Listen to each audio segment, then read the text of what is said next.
여러분 한 주일 동안도 평안하셨습니까? 아멘. 오늘도 부활주일로 예배하는 이곳에 성령의 기름이 부어지는 은혜가 우리 모두에게 함께 하시기를 주님의 이름으로 기원합니다. 아멘. 여러분 오늘 부활주일은요, 이 부활절 예배가 더 저한테는 은혜가 많습니다. 왜 그런가 하면 우리 교회가 작년에 이쪽으로 이전을 했지 않습니까? 근데 우리 교회가 딱 이쪽으로 이전하고 처음으로 주일 예배 드린 날이 부활절 예배였어요. 제가 기억하기로는 2024년 3월 31일 날 그때 부활절 예배 드렸어요. 이쪽으로 이사하고 이전하고 첫 주일 예배가 부활주일이었어요. 그래서 어떻게 보면 일반적인 시간으로는 몇 주 더 이렇게 지났지만, 근데 우리 교회 예배 시간으로 따지면 1년이 지났구나 싶은 이런 마음도 있습니다. 그래서 이제 오늘 우리 부활절 예배가 더 기쁨이고 감사이고 은혜입니다. 할렐루야. 여러분, 하늘나라 가나안 교회 역사의 한 페이지에 우리 모두의, 특별히 여러분들의 오늘 예배에 참석한 모든 사람들의 헌신, 눈물, 수고, 이런 모든 것들이 다 기록되었으리라고 믿습니다. 아멘. 요즘 저는 버릇 하나가 생겼습니다.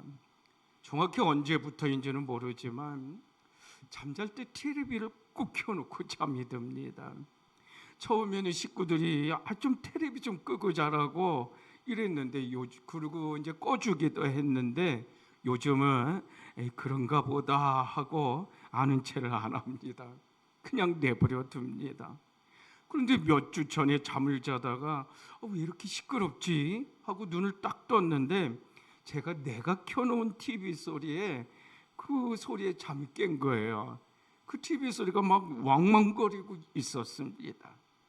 그 소리에 내가 시끄럽다고 하고 잠에서 딱 깼더니, 요즘은 유선 방송이 많아서 옛날에 한 프로그램들이 제 방으로 이렇게 방송이 됩니다. 저는 보통 뉴스 프로그램을 뉴스 전용 채널을 틀어놓고 자는데, 일어나 보니 동물의 왕국 프로그램을 재방송하고 있었습니다. 시간을 보니까 이른 새벽 시간입니다. 좀 더 자야겠다 싶어서 누웠는데 잠이 오지를 않습니다. 누워서 눈을 감고 TV 소리를 가만히 들어보니 새에 대한 이야기예요. 독수리에 대한 이야기예요. 그런데 내용이 마음에 굉장히 남습니다. 여러분, 독수리 하면 어떤 기억이 있으십니까? 여러분, 어떤 생각이 있으십니까? 보통 독수리는요, 어두운 갈색으로 불이, 발톱 얼마나 날카롭습니까? 그리고 얼마나 큽니까? 또 높고 험한 절벽이나 나무 꼭대기에다 둥지를 짓고 이러고 삽니다. 그리고 이 독수리는 용맹스럽게 비상하면서 납니다. 그래서 새들 가운데 왕이다, 우리가 이렇게 생각하지 않습니까? 이 독수리의 날카로운 부리, 또 날카로운 발톱, 이 날개는 독수리의 용맹스러움, 이걸 상징하는 거라고요. 그런데요, 여러분, 독수리가 살면서 선택을 해야 하는 순간이 온다라는 거예요. 이 독수리가 자기 인생의 반을 넘기면 그 날카로운 부리가 휘어진대요. 그리고 발톱이 부러지고 발톱이 갈라지고 날개는 무거워져서 독수리가 힘을 잃어간다는 거예요.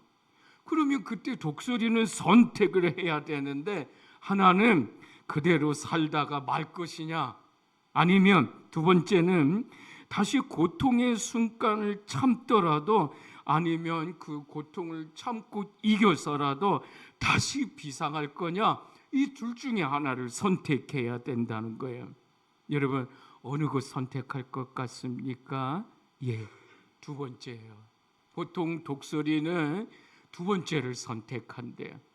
그래서 험하고 높은 바위 벼랑 꼭대기에다가 둥지를 튼답니다. 그곳에서 고통을 이겨내는 시간을 갖는데요, 독수리가 그 험한 바위 꼭대기에다 둥지를 틀어서 휘어진 부리를 바위에 자꾸 내리쪄서 그 휘어진 그 부리를 곧게 편다는 거예요. 그리고 갈라지고 부러진 그 발톱들을 다 뽑아낸대요. 그 얼마나 아플까요? 얼마나 고통스러울까요? 그리고 무거워진 깃털들도요, 몸을 흔들어대면서 바위에 비벼내면서 그 깃털들을 다 뽑아낸대요. 그리고 새 발톱이 나올 때까지, 새 깃털이 나올 때까지 참고 기다리면서 그 아픈 시간, 고통의 시간을 이겨낸다는 거예요. 그런 시간이 지난 다음에 독수리는 다시 비상하는데요, 다시 날르는데요, 어떤 새도 따라올 수 없듯이 다시 힘차게 날아오른다는 거예요. 그리고 독수리의 위엄을 갖는다는 거예요. 여러분, 독수리가 날개치며 올라감 같을 것이다. 할렐루야. 우리가 성경에 보면 이사야서 40장에 보면 여호와를 앙망하는 자 새 힘을 얻을 것이다, 이렇게 말씀하지 않습니까? 이건요, 독수리가 날개치며 올라감 같을 것이라는 거예요. 여러분, 저는 오늘 부활의 이날에 여러분들에게 축복합니다. 우리 부활 이날에 이 독수리가 날개치며 올라간 같은 이런 힘을 얻는 은혜가 한 번 더 있으시기를 주님의 이름으로 기원합니다. 우리가 부르는 찬송가도 보세요. 찬송가 354장에 보면 주를 앙목하는 자 올라가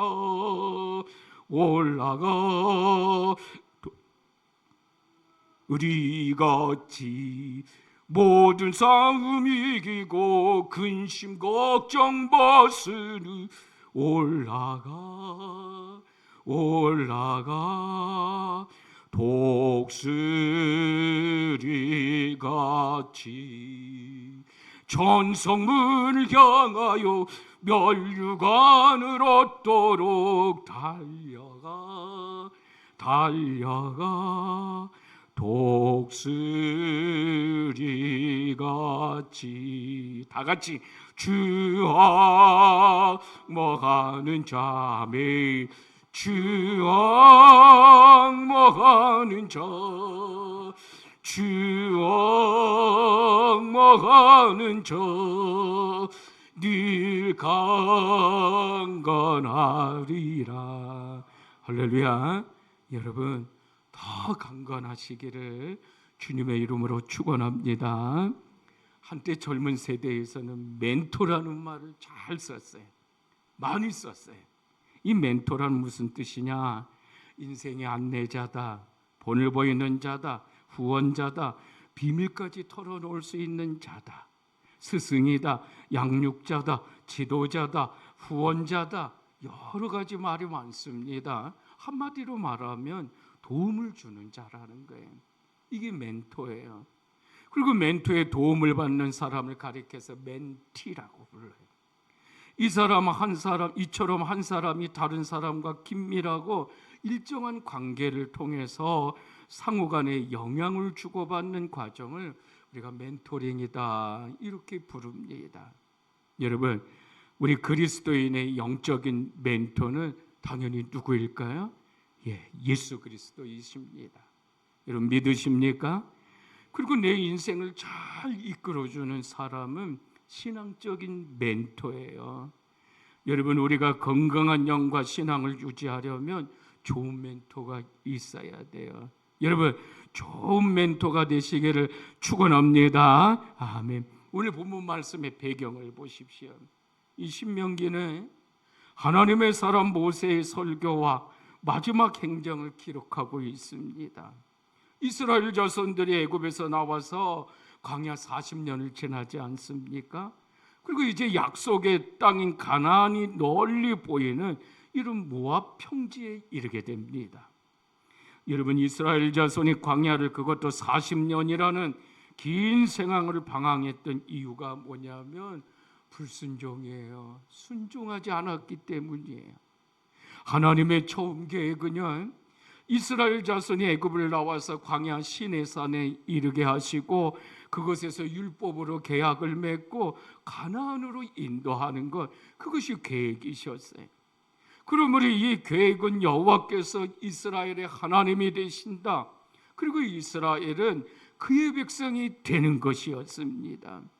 그래서 이 계약이 체결되면 이스라엘을 가나안 땅으로 인도하시는 것, 그것이 하나님의 계획이셨어요. 여러분, 애굽을 나온 지 3개월 만에 시내산에 도착한 이스라엘에게 하나님은 율법을 주셨습니다. 그리고 성막을 짓도록 하셨습니다. 그러므로 하나님의 백성으로 교육을 마친 이스라엘은 출애굽 이후 둘째 해 둘째 달 20일에 이제 가나안 땅으로 향합니다. 그런데 여러분, 어떤 일이 생깁니까? 10명의 정탐꾼들이 부정적인 보고하잖아요. 그 땅은 갈 수가 없다, 그 땅은 어렵다, 그 땅은 우리가 가서 살 수가 없다. 그러니까 이스라엘 자손들은 그 이야기 듣고 하나님을 원망하고 불신하고 차라리 우리 애굽으로 돌아가자고 이렇게 합니다. 여러분, 이제 신명기서 2장 14절 15절 두 절 말씀 함께 같이 볼까요? 신명기서 2장 우리 14절 다 같이 합독합니다. 시작. 가데스 바네아에서 떠난 38년 동안이라. 이때에는 그 시대의 모든 군인 여호와께서 그들에게 맹하신데 진영 중에서 다 멸망하였나니 여호와께서 손으로 그들을 쳐서 진영 중에서 멸하신 거로 마침내는 다 멸망되었느니라. 여러분, 이제 애굽을 나온 지 40년이 지났고요, 그 불신앙의 사람들이 다 죽습니다. 그런 상황에서 하나님의 사람 모세는 이스라엘 자손들의 불신앙 때문에 화를 냈다가 하나님의 영광을 나타내지 못해서 너는 요단을 건너지 못하리라 라는 하나님의 명령을 들어요. 그리고 하나님은 이제 모세의 뒤를 이을 지도자로 누구를 세워요? 여호수아를 세우셨잖아요. 그래서 모세는 여호수아에게 하나님의 명령을 전하면서 담대해야 된다, 담대하라고, 너는 강하고 담대하라. 너는 이스라엘 백성을 거느리고 여호와께서 그들의 조상에게 주리라고 맹세하신 땅에 들어가면 그 땅을 차지하게 하라. 그리하면 여호와가 네 앞에 가시며 너와 함께 하시며 너를 떠나지 아니할 것이며 너를 버리지 아니하실 거다. 그러니 너는 두려워 말라, 너는 놀라지 말라. 할렐루야. 여러분, 저는 오늘 여러분들을 축복합니다. 부활절 이날에 여러분, 우리의 삶의 자리가 두려워하지 마시기 바랍니다. 놀라지 마시기 바랍니다. 강하고 담대하시기 바랍니다. 우리가 하나님이 함께 하시고 하나님이 나와 함께 하시고 하나님이 나를 떠나지 아니하시고 하나님이 나를 버리지 아니하신다. 이 믿음 가지시고 담대한 신앙이 있으시기를 축원합니다. 여러분, 이제 신명기 31장 8절에도 보십시오. 그리하면 여호와 그가 네 앞에서 가시며 너와 함께 하사 너를 떠나지 아니하시며 버리지 아니하시리니 너는 두려워하지 말라, 놀라지 말라. 그리하면 이라고 말씀합니다. 여기서 이 그리하면이라는 것은 앞쪽에서 말씀하는 조건, 그런 조건이 있다는 것을 의미하는 거예요. 성도 여러분, 저는 한번 오늘 부활절에 이 생각을 해서 여러분 한번 생각해 보세요. 이스라엘 지역에서 양떼를 몰고 가는 목자들은 이제 양떼를 풀밭으로 인도해서 풀을 뜯어 먹도록 하지 않겠습니까? 그러므로 양들이 풀을 먹고 있는 동안에는 목자는 바위에 이렇게 앉아서 그들을 바라볼 거예요. 그 양떼들을. 얼마 후면은 목자가 일어나서 양들을 향해서 몇 마디 말을 하고는 그리고 앞서서 터덜터덜 걸어가기 시작합니다. 그런데 신기하게도요, 양들은 그 목자를 따라옵니다. 강제로 몰아붙이거나 강제로 줄로 매어서 끌지 않아도 그 양들이 목자를 따라가는 거예요. 왜냐하면 양은 목자의 음성을 알기 때문에요. 그래서 문지기는 그를 위해서 문을 열고 양은 그의 음성을 듣고 그가 자기 양의 이름을 각각 부르고 인도하여 내고 문지기가 자기 양을 다 내놓은 후에 앞서가면 양들이 어떻게 해요? 그의 음성을 알기 때문에 따라가는 거예요. 그리고 타인의 음성을 알지 못하기 때문에 다른 사람 타인을 따라가지 않습니다. 아니 도리어 도망을 가버립니다. 여러분, 저는 이게 성령의 은혜라고 생각을 해요. 우리가 하나님의 말씀을 들을 때, 말씀을 읽을 때 깨닫게 하시는 분이 성령님이세요. 우리가 말씀을 들을 때 깨닫게 된다면 성령께서 우리 안에 역사하시는 거예요. 그러므로 여러분, 성령의 인도하심을 따라서 사는 은혜예요. 성령으로 심는 은혜가 우리의 삶의 자리에 있어야 되는 거예요. 할렐루야. 성령의 인도하심은 내 영혼, 내 마음의 울림과 감동으로 나타납니다. 그런데 성령님의 인도하심에는 가장 큰 특징이 있는데, 주는 영이시니 주의 영이 계신 곳에는 자유함이 있느니라. 이 자유함은 평온함을 뜻하는 거예요. 그러니 성령의 인도하시면은 불안감이 없는 거예요. 성령의 인도하시면은 두려움이 없는 거예요. 여러분, 담대하시기를 주님의 이름으로 축원합니다. 이제 마지막, 오늘의 사람들은 명품을 좋아합니다. 그때로 엉뚱한 경쟁심, 우월감을 가지고 기를 쓰고 여러분 살려고 해요. 왜? 이 명품 차지하고 싶어서. 그런데요, 요즘은 교회 다니는 성도들도 여러분, 어떤 사람들은 자기가 다니는 교회가 명품 교회라고 하는 사람들도 있어요. 그런데 여러분, 어떤 교회가 진정한 교회일까요? 어떤 교회가 명품 교회일까요? 하나님이 주인 되시는 교회가 진정한 교회가 아닐까요? 성령님의 인도하심을 따르는 교회가, 그 교회가 진정한 교회가 아닐까요? 그 교회가 명품 교회가 아닐까요? 여러분, 저는 우리 교회가 이런 교회임을 믿습니다. 하나님이 주인 되시는 교회가 우리 교회예요. 성령님의 인도함을 따라가는 교회가 우리 교회예요. 그래서 만일 우리가 성령으로 살면 또한 너희는 성령으로 행할지니라고 이렇게 말씀하는 거예요. 여러분, 성령으로 행한다는 말은 성령으로 인도하심을 따라가는 거예요. 성령으로 따라간다는 것, 아니 성령님의 인도하심은 누구예요? 오직 예수 그리스도예요. 예수님이에요. 예수님만 우리가 믿고 따라가는 거예요. 그 예수 그리스도께서 가르쳤던 그 말씀으로 깨닫게 하시고 행하게 하시고, 이런 은혜인 거예요. 오늘 부활주일에 우리 예배 가운데 행사가 많아서 제가 말을 막 빨리 합니다. 여러분, 다른 거 다 기억하지 않으신다도 주님께서 부활하신 이 날에 저는 축복합니다. 세상이 내 마음을 흔들지라도, 요즘 세상이 얼마나 혼란스럽습니까? 근데 여러분, 오직 하나님께 관심 두십시오. 오직 예수 그리스도를 사랑하십시오. 오직 성령님의 인도하심에 내 마음을 기울이십시오. 그리고 오늘 본문 말씀 신명기 31장 6절 말씀, 이 말씀 기억하시는 거예요. 너희는 강하고 담대하라. 두려워하지 말라. 그들 앞에서 떨지 말라. 이는 내 하나님 여호와 그가 너와 함께 가신다. 결코 너를 떠나지 아니하시리라. 결코 너를 버리지 아닐 것임이니라. 할렐루야. 여러분, 세상의 형상으로 두려워하거나 불안하지 마십시오.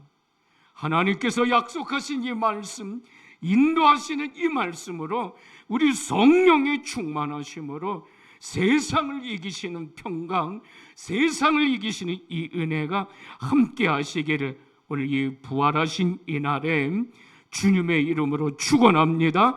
축원합니다. 아멘.